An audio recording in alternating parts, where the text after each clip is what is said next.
Hi, Sultana.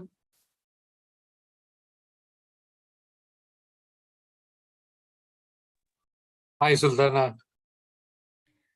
Hi, David. Hi, Disha. Good Hi. evening. Okay. So, Vignesh, can I start? Yes, ma'am, you can start. Okay, thank you. Hi, everyone. Good evening. I'm Disha Kamath. I'm Learning and Development Manager for Encora Innovation Labs. And today I will be the trainer for email etiquette. Okay. So please let me know if you can see my screen. I'm sharing my screen. Please let me know if you can see my screen.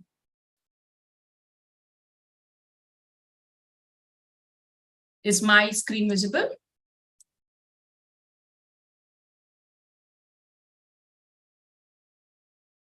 Yes, it's visible. Okay, so let me put it on presentation. Okay, so let's start this topic, enhanced email etiquette. So how to become an email ace? So we're going to discuss about this today. Okay, and I'm moving on to the next slide. Agenda for today, we're going to discuss about the course overview, business email etiquette, email address elements, effective email writing, email manners, and then open for Q&A. There are six sections, section 1, 2, 3, 4, 5, and 6. Section 1, important information to keep in mind. Okay, so before we begin the session, I just want to ask you guys a question. Think for yourself, and then if possible, put it in the chat. What do I already know about using email? What are my learning goals from this program? What are my supervisor's expectation from my participation in this training? How do I think I will be able to apply my learning on the job? So I'll give you some 10 to 15 seconds, think yourself and then put it in the chat. So David, these chat messages, will you be able to view this so that we can take it up in the Q&A at the end? Yes, yes. Sure. Once you're done, I'll read out the questions to you. Sure. And yeah.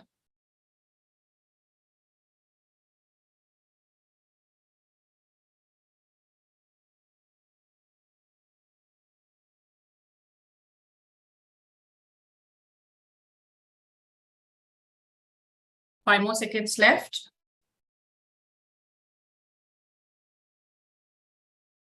Okay. So let's move on to the next slide. Course objective. Understand when to use email. Email is one of the professional way of communicating a message to your stakeholders, to your client, to your peers, your colleagues, and even in college, okay, to your professors, or like wherever you work. This is one of the professional way to communicate a message to your stakeholders.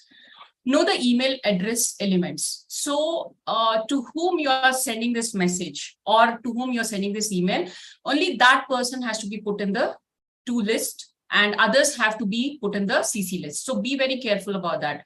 Effective email writing. So make your email writing very crisp and clear. Okay. Keep your subject very clear. Okay. By reading your subject, people should understand, oh, this is a message sender is trying to convey.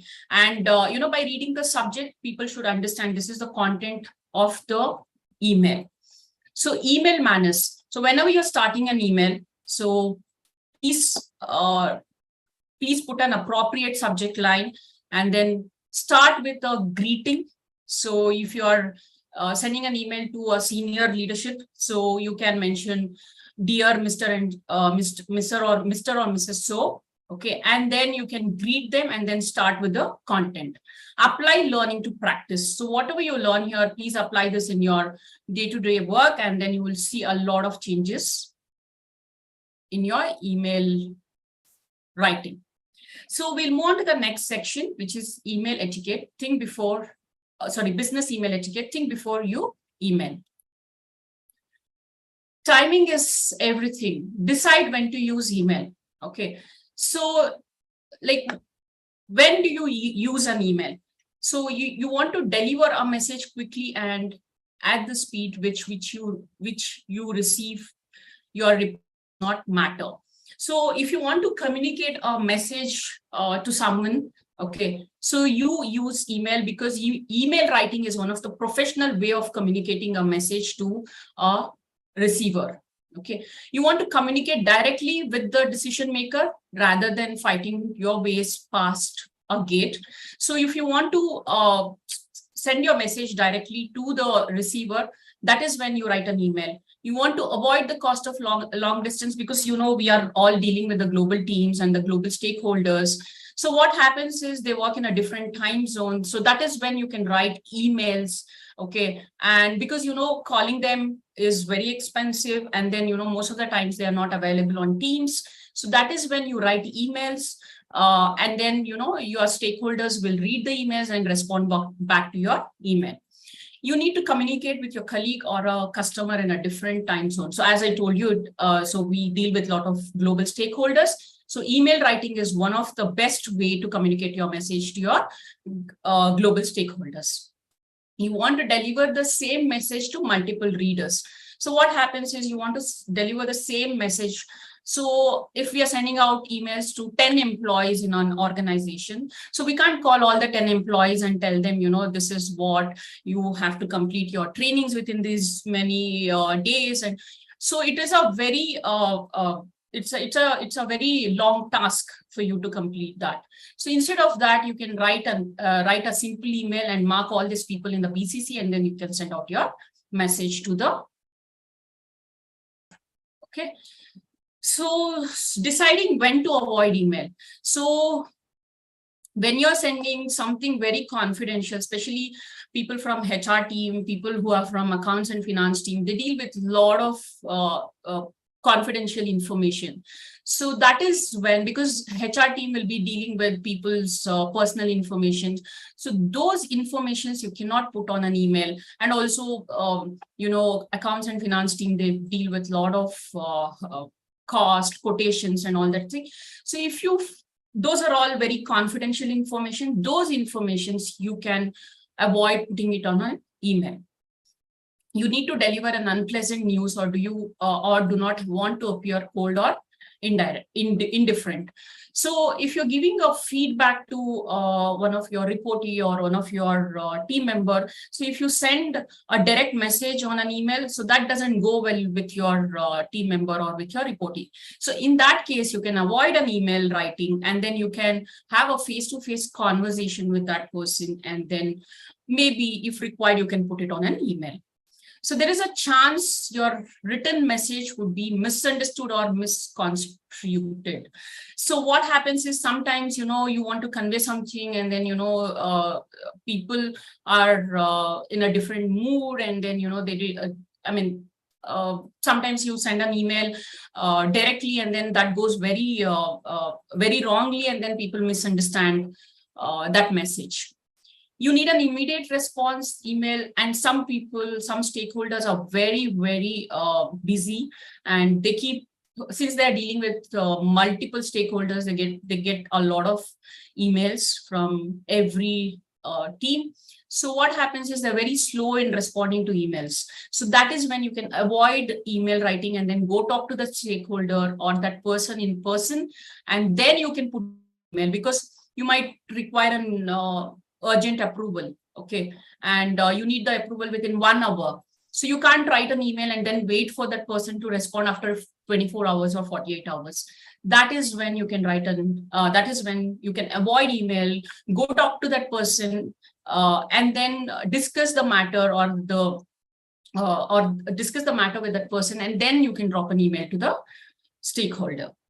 You want to conduct a negotiation or hold a give and take conversation. So when you're, especially people who are from sales, so they deal with a lot of clients and customers. So there is already a discussion going on a business proposal, and there's a lot of cost negotiation which is happening. Okay, you feel that instead of having this conversation on an email, I can have a face-to-face discussion with my client or customer, and then try to negotiate on the cost and finalize the deal. So that is when you can have a face-to-face discussion instead of writing an email. And once the discussion is done, then you can document it for the documentation purpose. You seek a timely response from someone who may not check email regularly or who has a tendency to procrastinate. Okay, so as I told you, there are a few stakeholders who are really busy. They don't check emails and they don't respond to emails regularly. So that is when you can avoid email writing, go talk to that person, and then you can put it on an email. So section 3, email address elements. What do you need? So use this very wisely. Key elements to keep in mind. So when you're writing an email for the person whom you want to convey the message, put that person in the to list. Use this for the primary recipients of your message. In case there are multiple primary recipients, think about whether the receivers of the message will know who is expected to respond to the email. So just be very careful, because you know what happens sometimes we are in such a hurry that when we are responding to email, we want to convey a message to one person. But what we do is we do reply all. Okay, so what happens is when people are put in two, so they get confused whether this message is conveyed to us or to one particular person. So avoid doing that. If you want to convey the message to one person, just put that person in two, and rest the remaining people you can put them in CC. Carbon copy. Carbon copy recipients are not required to reply to messages. If you are marked in a CC,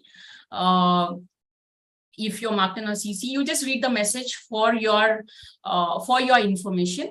No need to respond to those emails. Send copies to only those who need to read your document. As I told you, if you just want to convey the message that that person should be aware, or that stakeholder should be aware of the message, just put that person in the CC.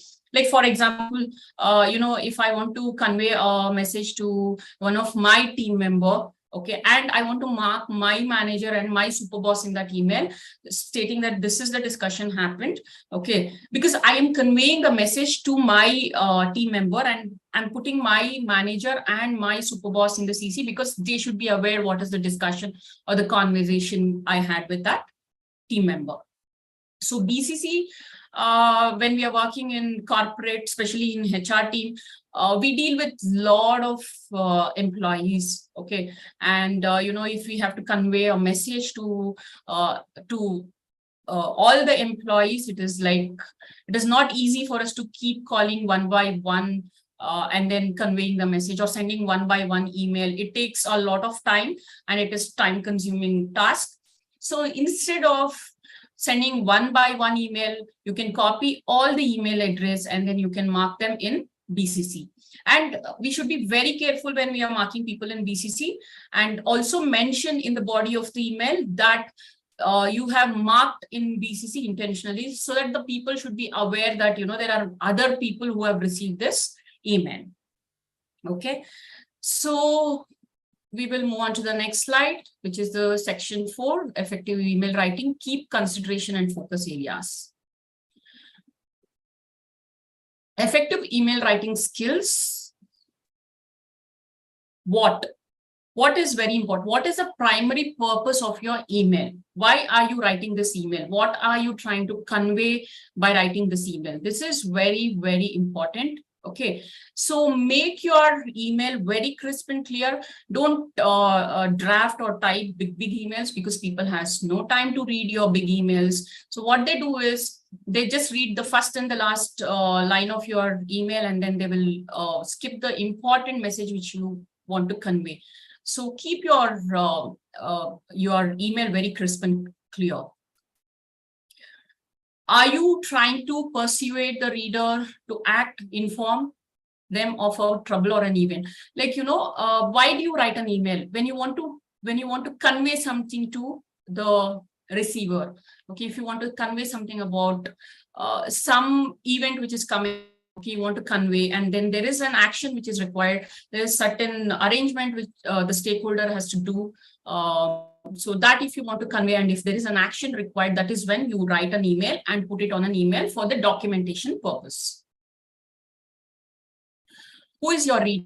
whom you're sending the email, just be very careful about it, because see, when you're sending an email to your peers, okay, sometimes we start the email conversation very casually, but when we are sending emails to senior stakeholders or someone's very senior in the organization, just be very careful, very cognizant. How do you start your email, and what is a message you put in the email? When to send an email. So, anything which has to be documented, especially in the corporate world, email is one of the professional way of conveying a message. Okay, so you send out, when you have a personal conversation or one-on-one chat or one-on-one conversation with a person, and there is a lot of confidential information which is discussed, and then person might forget, okay, or person might tell that, oh, this was not discussed. That is when you have to write an email and document, so that you can copy that email and say the stakeholder or the person with whom you had the discussion that this was already discussed and this is put on an email.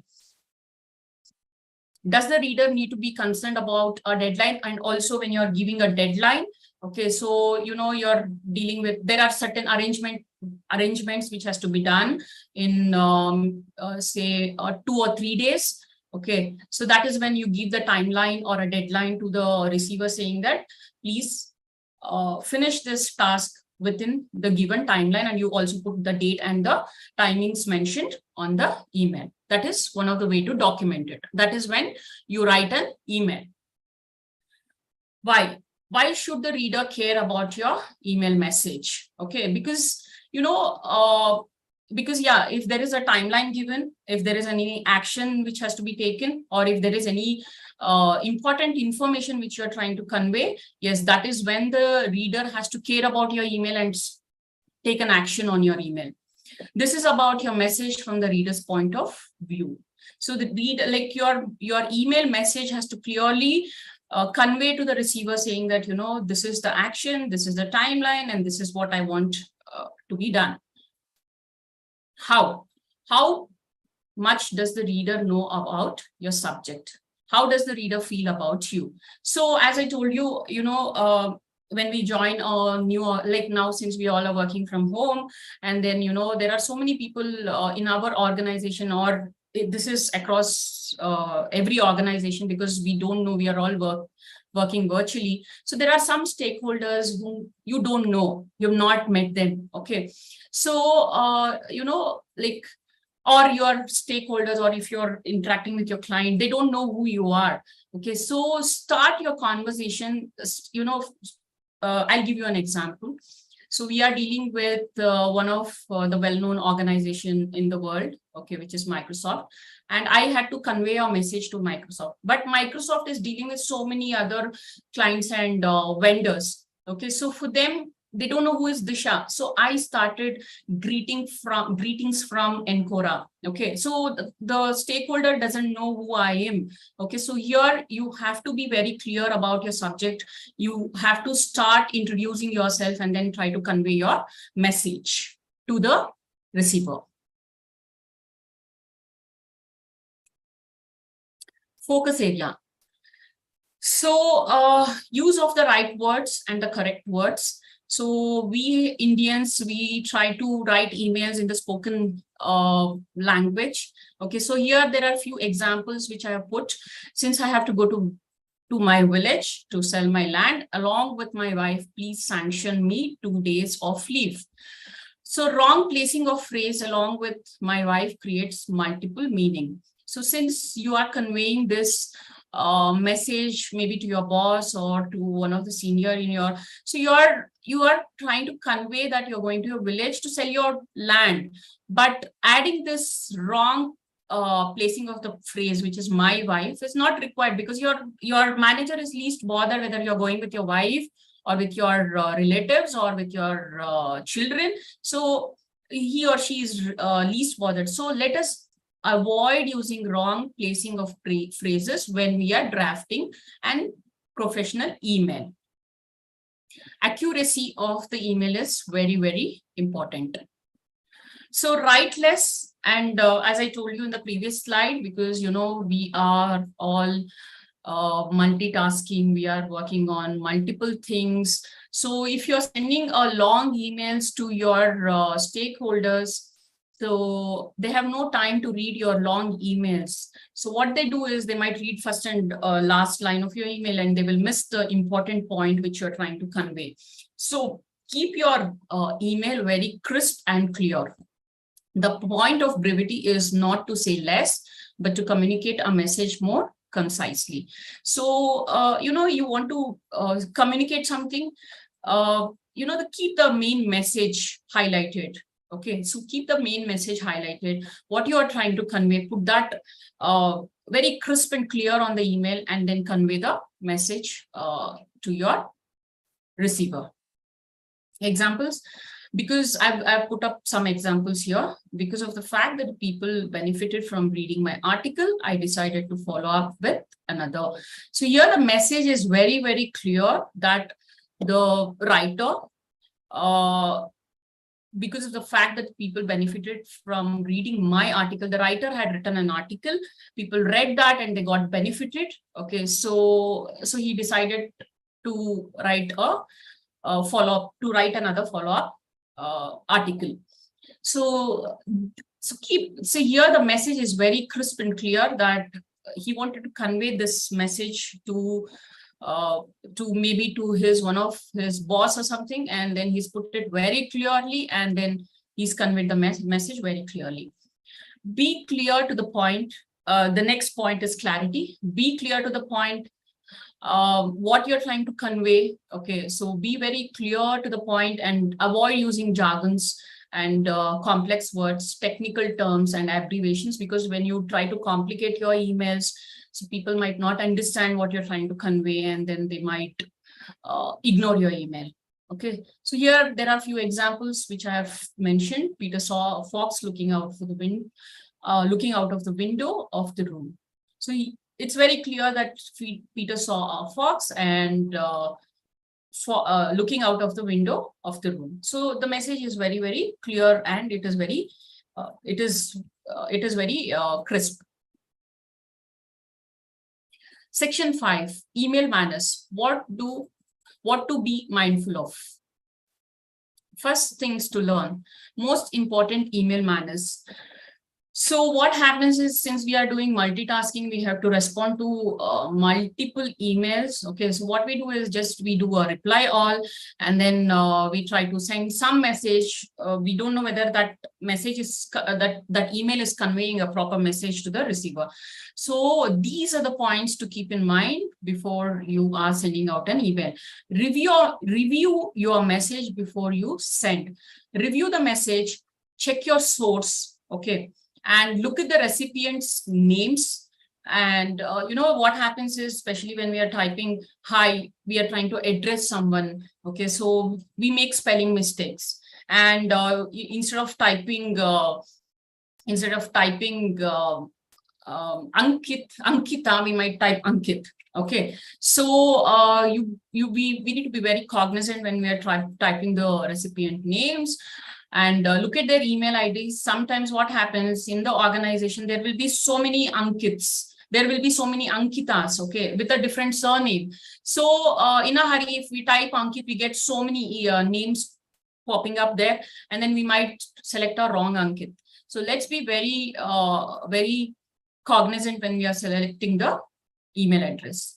Determine the message priority, how important. Sometimes, you have to get a reply from this from the receiver because it's a very, very important message, and then you need an approval within 1 or 2 hours. So just go and try to talk to the person in person, and then also highlight high priority. There is one tab where you can select as high priority, and then you can send the email. Add supporting documents. If you're sending out some report or some data to a senior leadership, you want to convey a message about one of the training program which has happened, okay, and how many participants attended, how many had registered, how many, what is the feedback rating. So, there are, you wanted to attach the attendance list or a feedback list. You can attach that as a supporting document. Also, you can insert a table in the body of the email, and then, you can convey the message very crisp and clear, like these many participants, like around 10 participants attended, 20 are registered, and out of 5, we've got the feedback rating of 4. And then if there are any written feedbacks, you can put that also on the body of the email. So I'm just taking a few examples because I don't know the background of you guys. And since we are from learning and development background, so I'm taking examples of training. So please excuse me for that. And yeah, so the next point to keep in mind is don't always reply all, use it judiciously. As I told you, we are in a hurry, and then, we do a reply all. So people who are marked in 2 are the ones who are not required to action on your message or on your email. So in a hurry, what we do is we just send reply all to everyone. And what we do is people who are not required, who just has to go through that message for FYI, even they will receive the email and they don't know, they're confused. Should we reply to this or not? Respond only if needed. So sometimes what happens is we will be marked in CC for FYI, and we try to reply to that message. So that's not required, because why we are marked in CC is because they just want us to be aware of that information or on that document. Respond in a timely manner.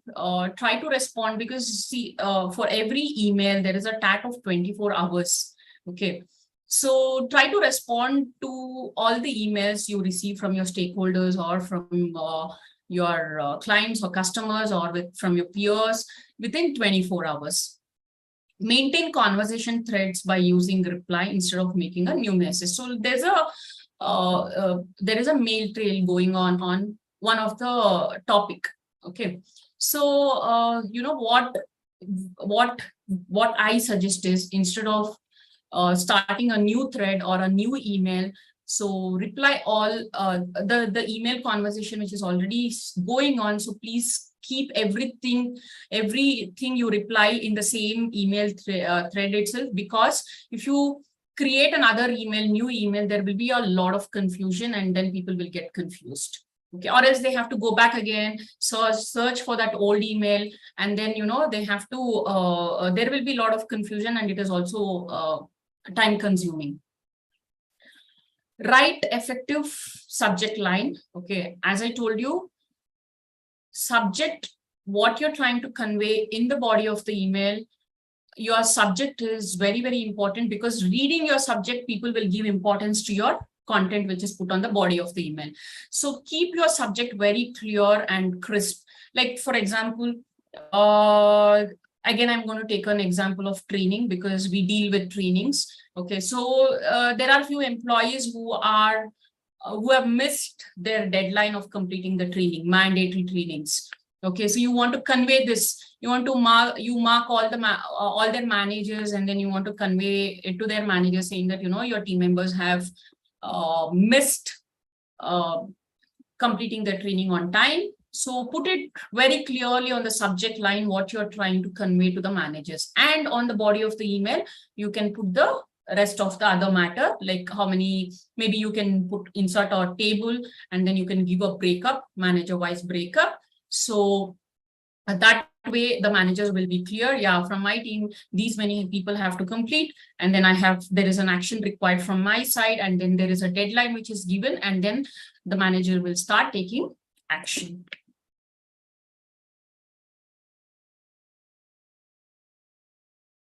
Additional behaviors to master when you're writing an email. Opening and closing of your email, which is a fundamental email behavior. And when you're writing an email to your stakeholders or to anyone whom you are writing the email, so always start your email with hi. Address that person's name, and address the person's name very clearly. And then you start your email. If you're writing an email in the morning, start your email with a good morning message. Or if you're starting your email in the evening, start with good afternoon, or you can like, hope you're doing good. So you can start your email very nicely. And then also when you put the content, what you want to convey in the email, end your email very nicely, so that any information, any further information required, please reach out to me or whoever is the concerned person. You can close your email by putting this one liner saying that, please, for any further information, reach out to me. Explain why your forward is important. Explain why you CC. So forward, for your information, sometimes what happens is email has been sent only to my manager. Okay, but my manager wants the team members to be aware of this information. So that is when you forward the email to your team members and put FYI. Okay, and explain why CC, because why do we put people in CC? Because we want people to be aware of this message, but we don't want any action to be taken by that stakeholder or the people. So that is when we mention them in the CC. Let the sender know their message has been received. Okay, respect people that send you emails. So any emails you receive from your co-workers or your peers, your stakeholders, so please acknowledge that email. If you're working on that information, please respond back to them saying that I am working on this task and this will be completed within these many hours or these many days, so that the sender gets an acknowledgement from you saying that, yeah, this person has received my email, and then there is an action taken.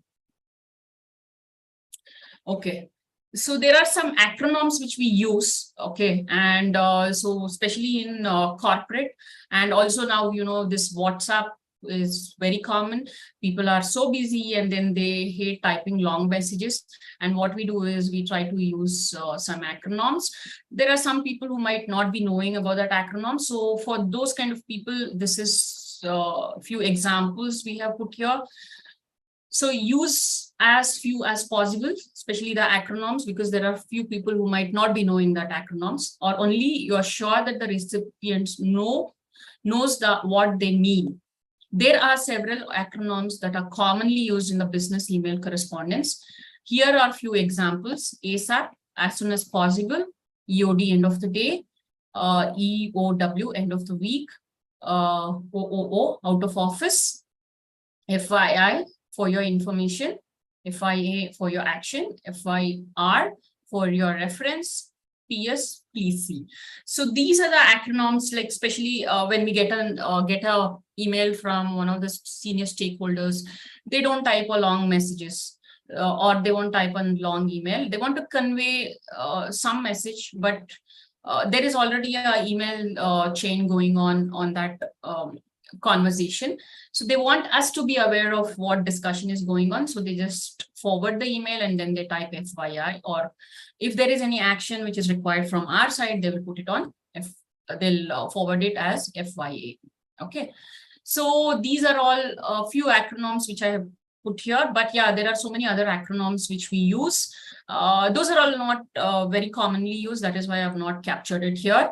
Yeah, but as I told you, I mean, this email etiquette is a very, very vast subject. Since we have very limited time, I couldn't cover all of that here. Okay, but yeah, there are many other acronyms which is used in the business emails. Avoid unusual formats, things that make email worse. So this is, sometimes what happens, as I told you, long emails, and then we want to try conveying a message, but we try to divert that message. There is the structural considerations, like we want to insert a table. That table is not aligned properly. Okay, and it all looks messed up. Okay, so that is when your email looks very worst, and then even the receiver will not feel good about your email.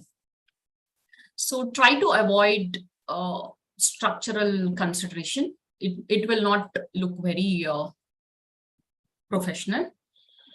May not translate between systems. Sometimes what happens is I might be, we all use a different operating system. We all use a different laptops.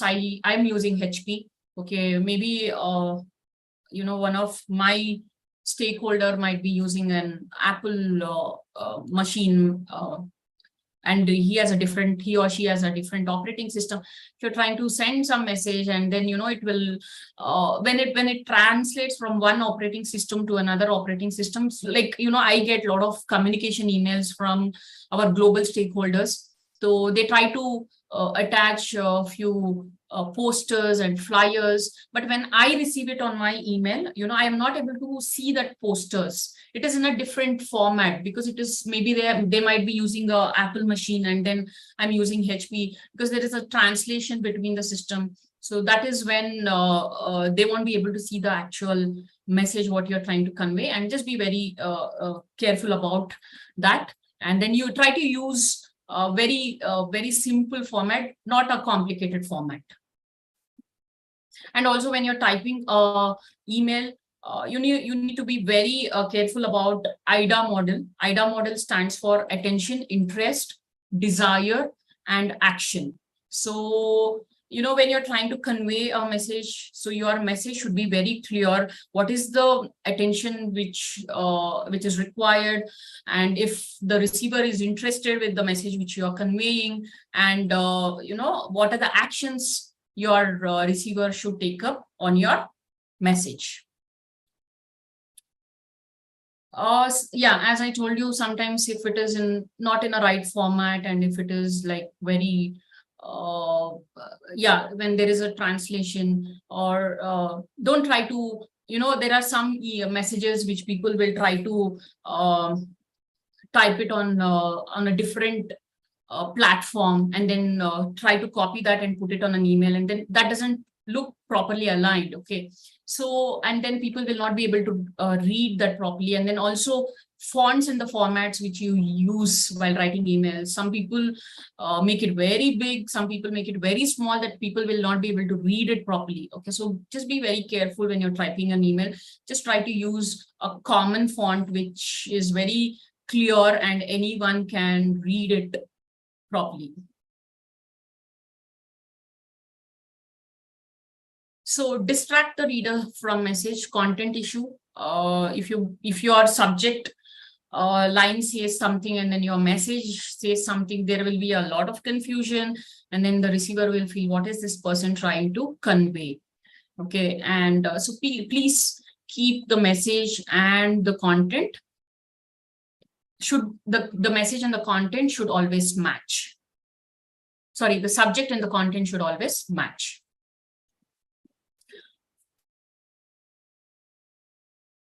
Yeah. So device, as I told you, people use different devices, different operating system. Okay, what you see in your system, on your system, okay, when the receiver is receiving that message, it might not look in the same format, because here you might be using a bold letters, and then trying to highlight something. Okay, but when it goes to the other person who is using a different operating system or a different machine, it might look very different for that person. So keep it very normal. Use the normal fonts, and even the size of the fonts, keep it very, very clear that anyone and everyone can read and see it properly. So now it is open for Q&A. David, we have come to the end of the session. So is there any messages in the chat so that I will be able to address and then answer the questions? Yeah, Disha, we have a couple of questions. And firstly, hi from Hyacinth, who's watching from the Philippines. Oh, okay. Hi, Hyacinth. How are you? And I will read out the questions we have. We have quite a few questions from Kai. Okay. Actually, I will read all the questions to you, and you can choose which ones you want to answer. Okay. We started with, what is the difference between CCC and BCC? Please explain that a little more. And he also said, please share a sample email to peers and high level. And using bold, underlined, I think italics font is good or not in email, and while responding to a conversation and thread, should we follow email etiquette or write directly about the issue? How Okay. long should the subject line be? Okay. And he has one more, using subject lines as important and urgent, could we use it that way? So these are a host of questions that he's asked. Okay. So I leave it to you. Yeah, let me pick up the first question, which is BCC and CC. Okay. Okay.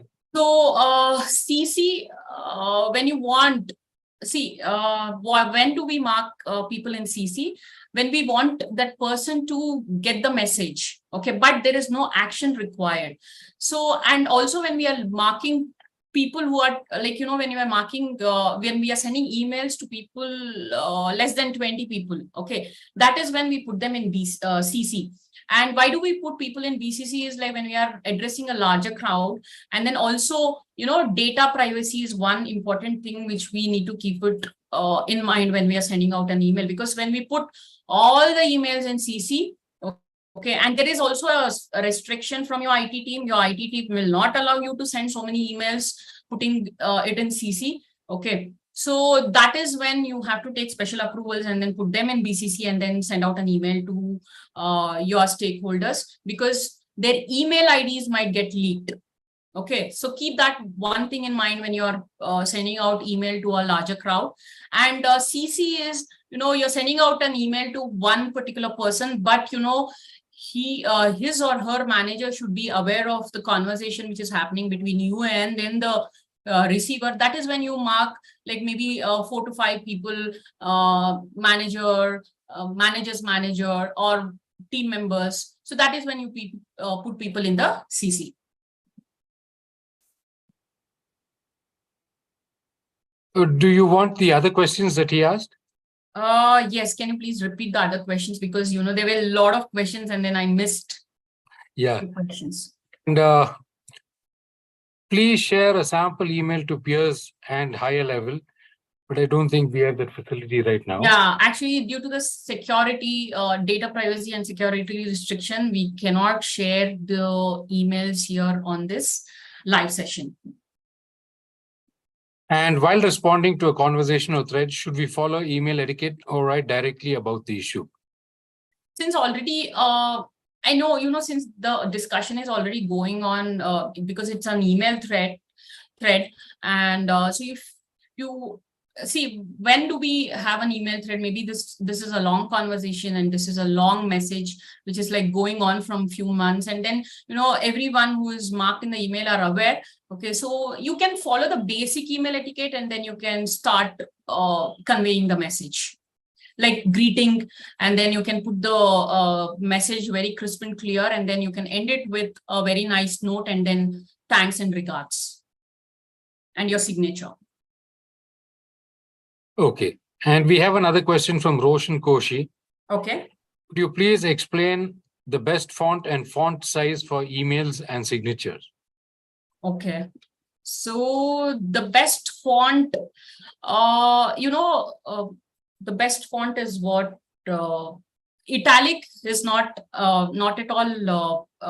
It is not at all recommended, because italic makes your message look very, very casual. Okay, so times, David, correct me if I'm wrong. I would also like to add that the font doesn't need to be very bold. Yeah, depends on, because mostly when we write emails, we don't want to overstate anything. So choose a light font, something small. And for clarity, I think usually it's at size 11. But if you want to emphasize more, you can also use size 12. I personally prefer 12 if I'm sending very important emails.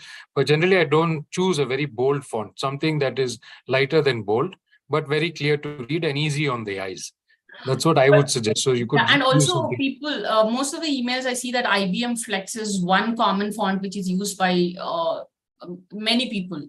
Okay, and also it looks very, very professional also. So most of them use IBM for Flex. Correct. And moving on, we have Ravi Ahuja.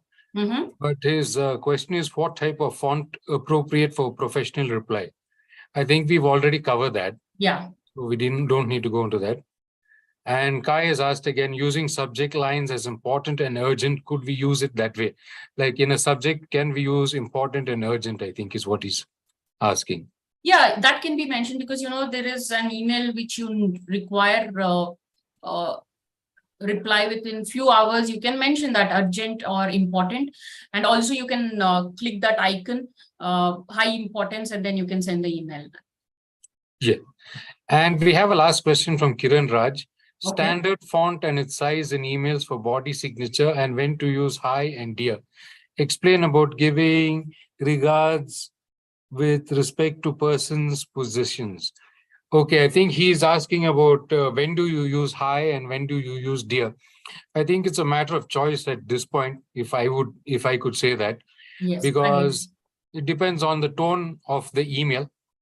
And some people prefer to start with dear and some people prefer hi. But I'm going to ask Disha to answer this.